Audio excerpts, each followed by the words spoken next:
Millonario solitario, encuentra un cofre en el ático de su difunto padre, escrito «A mi amado hijo», dejándolo en shock. En ese baúl había un secreto escondido durante años. El polvo flotaba en el aire del ático, danzando bajo los rayos del sol que se filtraban por la ventana sucia. Ethan Carter apartó una cortina de telarañas con el antebrazo, tosiendo mientras la luz iluminaba montañas de cajas olvidadas. No había pisado ese lugar en años, quizás décadas. La mansión de su padre siempre le había parecido un museo de recuerdos ajenos. Fría, vacía, como su propia vida, a pesar de los ceros en su cuenta bancaria. Fue al mover un viejo arcón que lo vio, un baúl pequeño, escondido bajo una lona amarillenta. El corazón le dio un vuelco al leer las palabras talladas en la madera, «Para mi amado hijo». Las manos le temblaron al abrirlo. Dentro, una fotografía descolorida mostraba a un hombre joven, su padre, pero con una sonrisa que Ethan no recordaba, abrazando a 3 niños. Él reconocía su propio rostro infantil, pero los otros 2. ¿Quiénes eran esos niños? Una carta, sellada pero nunca enviada, yacía debajo. La abrió con dedos torpes. Querido Ethan, si estás leyendo esto, es porque no tuve el valor de decirte la verdad en vida. El papel crujió entre sus manos. Las siguientes líneas borraron el suelo bajo sus pies. Tus hermanos, Lucas e Isabella, fueron dados en adopción después de que tu madre muriera al dar a luz. No podía criarlos solo. Perdóname. El silencio del ático se volvió ensordecedor. Ethan se dejó caer sobre una caja, la fotografía aferrada a su pecho. En el vidrio empañado de la ventana, su reflejo, un hombre de traje caro, con los ojos rojos, le devolvió la imagen de un extraño.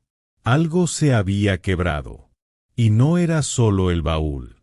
El zumbido del teléfono contra el mármol de la mesita de noche lo despertó antes del amanecer. Ethan alargó el brazo sin abrir los ojos, la boca pastosa por el whisky de la noche anterior. La voz al otro lado era profesional, impersonal, Sr. Carter, tengo información sobre sus hermanos.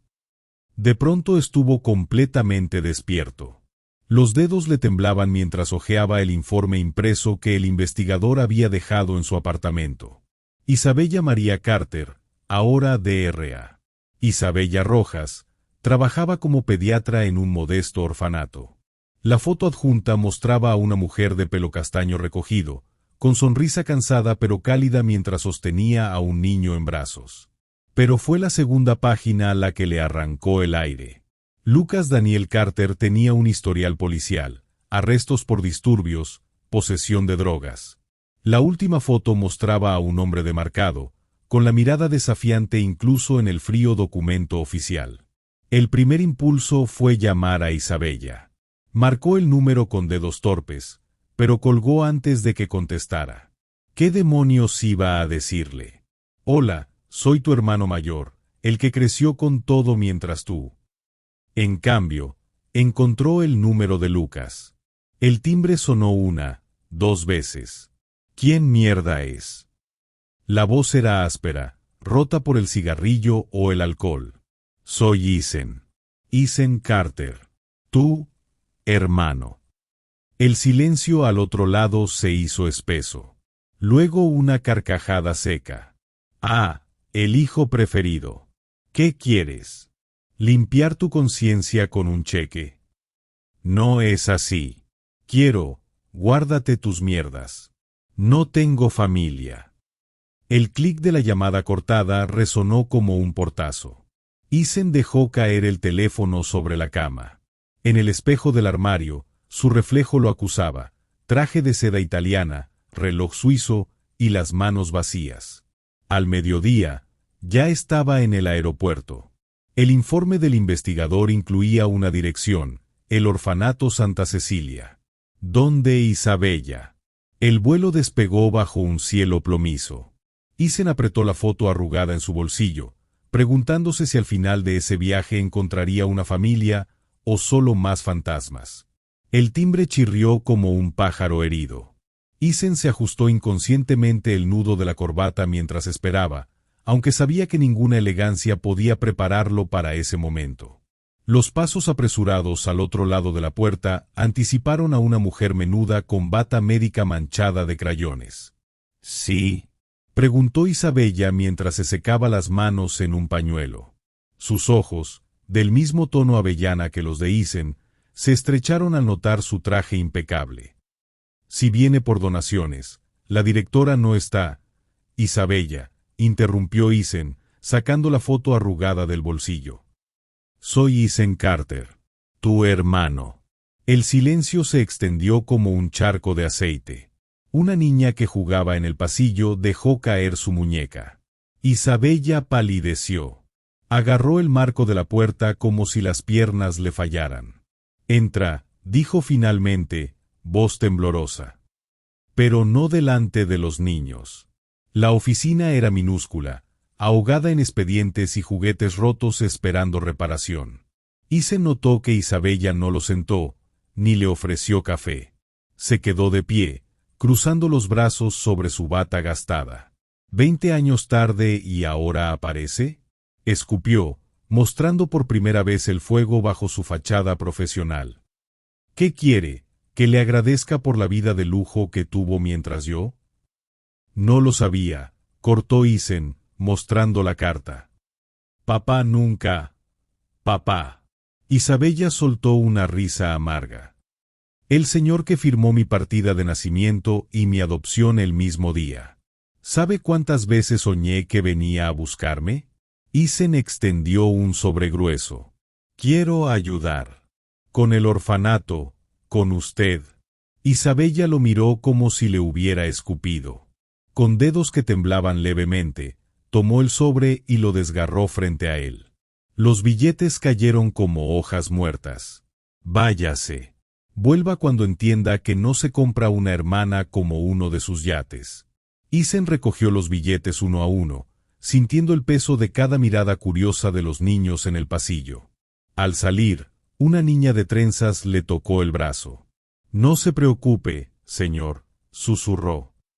«A la doctora le gustan las galletas de canela. Siempre se pone feliz cuando le traen». Isen asintió, tragando el nudo en su garganta. Mientras la puerta verde se cerraba a sus espaldas, su teléfono vibró. Un mensaje del investigador.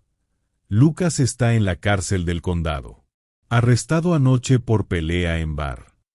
El siguiente taxi no lo llevó al aeropuerto. El olor a desinfectante barato y violencia reprimida le golpeó al entrar. Isen se aferró al mostrador de recepción mientras firmaba el registro de visitas, cada segundo bajo la mirada desconfiada del guardia. «Celda 12», gruñó el oficial. «Tiene 10 minutos». El pasillo parecía alargarse con cada paso. A través del vidrio reforzado, vio por primera vez a su hermano menor. Lucas estaba sentado en el banco de cemento, los nudillos vendados, una cicatriz fresca en la ceja. Levantó la vista y sus ojos, los mismos ojos de Isen, pero endurecidos por el resentimiento, se ensancharon. «Joder», escupió Lucas, acercándose con paso felino. El príncipe heredero en persona. Isen tomó el teléfono del vidrio. «Vine a ayudarte». Lucas soltó una carcajada áspera. «¿A ayudarme?», imitó su tono educado. «¿Trajiste tu chequera mágica para hacer desaparecer mis problemas? Escucha, sé que esto es... ¿Qué sabes tú?». Lucas golpeó el vidrio, haciendo que Isen retrocediera. «¿Sabes lo que es crecer preguntándote por qué no fuiste suficiente?». El guardia se acercó con advertencia. Isen bajó la voz. «Encontré algo en la casa de papá. Un diario». Por primera vez, algo crujió en la máscara de Lucas. «No me hagas perder el tiempo con sus mentiras». «No son mentiras». Isen sacó una foto del diario, una página donde su padre escribió sobre pagar la rehabilitación de Lucas hace 5 años. «Te buscó, Lucas». Los dedos de Lucas se aferraron al borde de la mesa. «Mentiroso de mierda». «Hay más». Isen pasó otra hoja. Isabella recibió una beca anónima para la Facultad de Medicina. El silencio entre ellos se volvió eléctrico. Lucas miró los documentos como si esperara que se desvanecieran. ¿Y por qué no? Porque era un cobarde, cortó Isen. Pero nosotros no tenemos que serlo. La voz del guardia retumbó. ¡Tiempo!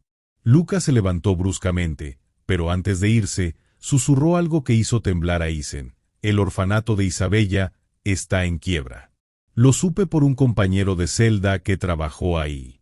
Si de verdad quieres ayudar, empieza por ahí. La puerta se cerró de golpe, dejando a Isen solo con el eco de esas palabras y el latido acelerado de su corazón. Fuera, la lluvia comenzaba a caer. La lluvia azotaba el tejado de chapa del orfanato como 1000 dedos impacientes. Isen empujó la puerta verde, ahora combada por la humedad, y encontró a Isabella subida en una escalera torcida, intentando colocar un balde bajo una gotera persistente. ¡Cuidado! Atrapó la escalera justo cuando resbalaba. El agua del balde se derramó sobre ambos, empapando el costoso traje de Isen y la bata ya manchada de Isabella. Ella lo miró con incredulidad. ¿Otra vez aquí? ¿No entiendes un váyase? En lugar de responder, Isen extendió las páginas del diario, ahora protegidas en una funda plástica. Lucas me dijo lo del orfanato. Isabella se congeló al ver la escritura de su padre. ¿Dónde? Encontramos esto hoy. Señaló un pasaje específico donde su padre describía haber comprado el terreno del orfanato años atrás, bajo un testaferro, para asegurarse de que nunca lo vendieran. El edificio es tuyo, Isabella. Siempre lo fue. Las manos de ella temblaban al tomar el documento. No puede ser. Hay más. Isen pasó una página donde su padre detallaba pagos anónimos, materiales de construcción, medicamentos, incluso los juguetes nuevos cada Navidad. Te estuvo cuidando desde lejos. Como pudo. Una lágrima cayó sobre el plástico. Isabella se dejó caer en una silla infantil, la voz quebrada. ¿Y por qué nunca? El estruendo de la puerta al abrirse los hizo girar. Lucas estaba en el marco, empapado, con los vendajes de sus nudillos ahora sucios y flojos. Porque era un maldito cobarde, rugió, aunque sin la ira de antes. Pero el investigador de Isen acaba de confirmarlo todo. Incluso esto. Arrojó sobre la mesa un documento manchado de barro, el certificado de defunción de su padre. Cáncer de páncreas. Año 2014. Murió solo, murmuró Lucas. Justo cuando empezaba a buscarnos en serio. El silencio que siguió solo fue roto por el golpeteo de la lluvia y el sollozo ahogado de Isabella. Isen se arrodilló frente a ellos, dejando caer las llaves de su Mercedes sobre la mesa. No tenemos que terminar como él. Lucas miró las llaves como si fueran una serpiente. ¿Qué propones? Vender mi empresa. Invertir todo aquí. Construir algo juntos. Isabella alzó la vista, los ojos brillantes. ¿Y qué ganas con eso? Isen tomó sus manos, luego las de Lucas, formando un círculo imperfecto pero inquebrantable. Una familia. Fuera, la lluvia amainó. Un rayo de sol se coló por las goteras, iluminando la foto olvidada sobre la mesa, los 3 niños que fueron y los adultos que podrían ser. El olor a pintura fresca y madera nueva flotaba en el aire del renovado salón principal. Isen observaba desde un rincón mientras Lucas, con el torso cubierto de tatuajes y un martillo en mano, enseñaba a un grupo de adolescentes problemáticos cómo reparar una mesa coja. No, así no, mocoso, gruñó Lucas, pero sin verdadera ira. La madera tiene vetas, como las personas. Si las fuerzas, se rompen. Isen sonrió al ver al chico más rebelde asentir con inusual concentración. Algo en Lucas, su crudeza, su falta de filtro, conectaba con esos niños que los trabajadores sociales habían dado por perdidos. Isabella se acercó con 2 tazas de café. ¿Ves? Susurró. Tiene tu mismo don para los negocios, solo que con personas rotas. Isen aceptó la taza, notando cómo Isabella ya no se ponía tensa al rozarle la mano. He estado pensando, dijo. Podríamos comprar la casa contigua, convertirla en un centro de rehabilitación juvenil. Lucas podría dirigirlo. El estrépito de un martillazo mal dado los hizo volverse. Lucas maldecía mientras un niño se reía. Sí, respondió Isabella, sonriendo. Sería perfecto. De pronto, Lucas alzó la vista hacia ellos. Durante un segundo, sus ojos, tan parecidos a los de Isen, reflejaron algo que nunca antes había mostrado: pertenencia. Isen dio un paso adelante, pero el sonido del teléfono de Isabella lo detuvo. ¿DRA? ¿Rojas?